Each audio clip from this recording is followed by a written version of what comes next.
The signal arrived at 2:17 UTC. At first, it looked like background noise, the kind astronomers learn to ignore after years of staring into the dark. Static, random pulses, nothing special. But then, it repeated.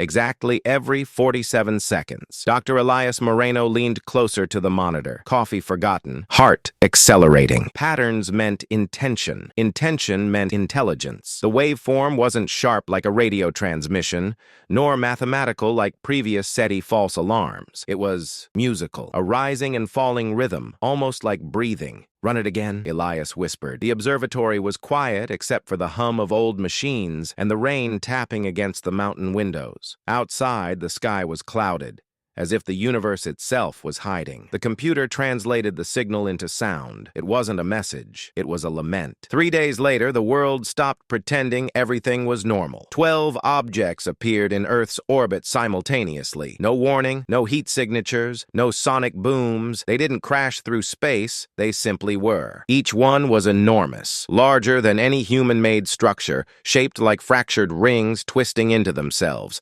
Light bent around them incorrectly, as if physics hesitated in their presence. Satellites went blind.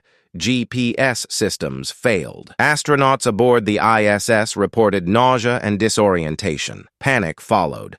Governments raised defenses. Militaries scrambled. Religious leaders spoke of judgment. Social media burned itself alive with theories, and the objects did nothing. They waited. Marta Lewin had always trusted the ocean more than people. As a marine biologist, she understood rhythms, tides, migrations, the quiet language of water. That night, she felt something was wrong before she saw anything. The sea was too calm. No waves, no wind, no sound. Then the water parted. The being that rose from the ocean was not solid. It shifted like layered glass and mist, colors moving beneath its surface. Blues, silvers, hints of gold. Marta's breath caught. She didn't hear its voice.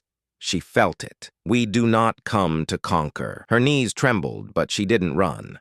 There was a pause, a hesitation that felt emotional. Permission. They called themselves the Aelari. They explained without words, using images, emotions, fragments of memory projected gently into human minds.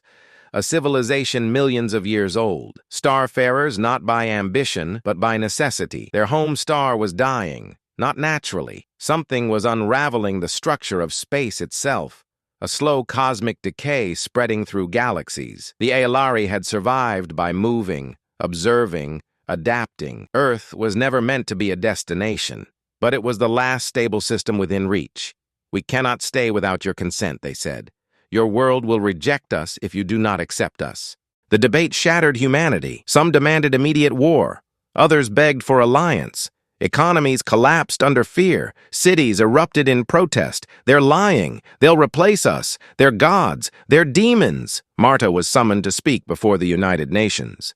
She stood at the podium, hands shaking. "They're not asking to rule us," she said. "They're asking to survive. The question isn't whether they're dangerous," she swallowed. "It's whether we are." One of the 12 ships began to dim. Sensors detected instability. Not an attack, not damage, but rejection. Earth's electromagnetic field fluctuated violently around the structure. The Aelari explained the truth. Their technology depended on harmonic resonance, balance between living systems. Conflict, fear, and chaos disrupted it. Human hatred was literally killing them. The ship collapsed inward, folding into a point of light before vanishing. No explosion, just silence. Marta proposed something no strategist had considered. "What if," she said, "this isn't a political problem?" She gathered people. Not leaders, not generals.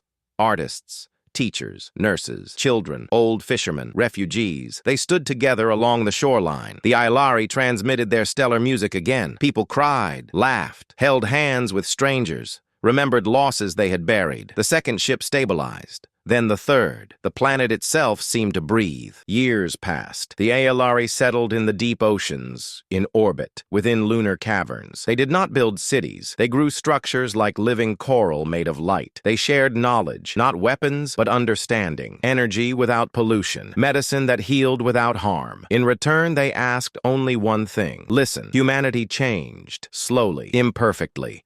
Wars became rarer. Not gone, but questioned. Children grew up knowing the stars were no longer empty. Not everyone accepted the new world. A terrorist attack destroyed an Elari habitat in orbit. Thousands of humans watched the light fade. Marta stood alone on the shore again. "I'm sorry," she whispered. The reply was gentle. "So are we." A child stood beneath the night sky, holding her grandfather's hand. "Did you ever think we were alone?" she asked. He smiled sadly. "Yes." And now, he looked up at the faint glow of an Ilari vessel drifting like a second moon. "Now," he said, "I think the universe was waiting for us to grow up." The stars shimmered, and for the first time in history, silence no longer meant emptiness.